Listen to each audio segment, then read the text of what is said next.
Hello everyone, Daniel here from the Next Issue Podcast. On today's video, I'll be doing a review for Shogun Episode 8, The Abyss of Life. We're going to get into spoilers, so make sure you've seen the episode. This was probably one of the best. It definitely has at least one of the best scenes of the season by far. We'll get into it. In this episode, Toranaga's defeated clan moves to Edo, and then John must decide who he will fight for. This show stars, of course, Hiroyuki Sanada as Yoshi Toranaga, Fumi Nakaido as Lady Ochiba no Kara, Ana Sawai as Tora Mariko, Moeki Oshi as Usami Fuji, Yuka Kori as Lady Kiku. We also have Cosmo Jarvis as John Blackthorn, Tadanobu Asano as Kashigi Yabushige.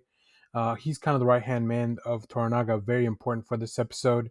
We also have Takahiro Hira as Ishiro Kazunari, and also introduced in the last episode, Eita Okuno as Saiki Nobatutsu, who is Toranaga's half brother, who ended up betraying him in the last episode. So, like I said, let's get into this one because boy, oh boy, a lot happened on this one. So, of course, we know that as of the last episode, Toranaga's son uh, died in an accident while he was trying to do battle, though. So we are now on the way to Edo. Toranaga is allowed 49 days to mourn his son's death. So he goes back to the city of Edo to bury him and do the funeral rites. In the meanwhile, Lord Ishido and Lady Ochiba discuss Toranaga's fate. Also, Ishido proposes marriage to Lady Ochiba.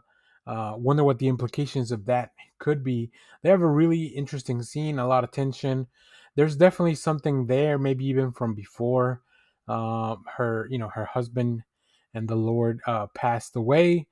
Um, I wrote down that the next scene as just the boys pouring out for one pouring one out for Nagakando, who is Toranaga's son. So they speak of him, but also this gives them a chance to think about everything that Toranaga is doing. Toranaga has been ill since they started their journey, or at least it seems that way. It's hard to tell when Yoshi is either doing trickery or like when he's being upfront about stuff. Um, so Toranaga misses the funeral for his son. So like I said, I don't know if he's playing up to the role of the sickness that's kind of making him appear weak in front of his people. But it's interesting for sure. They definitely did not. His people were not pleased. His advisors were not pleased that he missed the funeral. Um, John runs into the priest that we've met before. The church is definitely stressing out because even now they are kind of looking to not so much for John's help, but that I mean the fact that they address John even though they know he's kind of like their main enemy is interesting. So the church is definitely in a tough spot and a big bind. Um, Toranaga sends a message with the priest. This makes his advisors think, including Hiromatsu, that he has a plan that he's going to fight Osaka. There's a reason there. Because he would never send something with the church. Something really funny happens later with the church. Toranaga agrees to give them a plot for to build a church in Edo, which is something he had been unwilling to do until now. We also have a scene of Bontaro and Mariko having a heart to heart, just talking about their relationship, Mariko's relationship with John, and really everything that's going on. Um, John finally goes to see his men since they have been kept at Edo.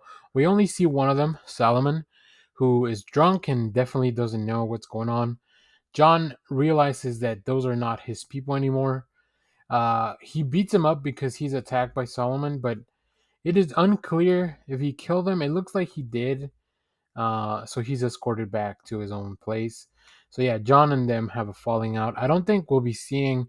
I feel like if anything, that might come back to bite John in the ass later on. Like his men maybe aligned with Ishido or betray somebody, something like that.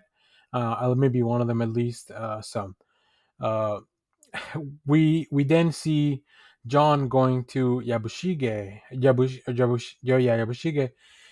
to propose that he then becomes like he will sail for him right? He will lead his command, but of course Yabashige refuses as he is still loyal to Toranaga, which is very interesting. That'll definitely come back into play later on in the episode.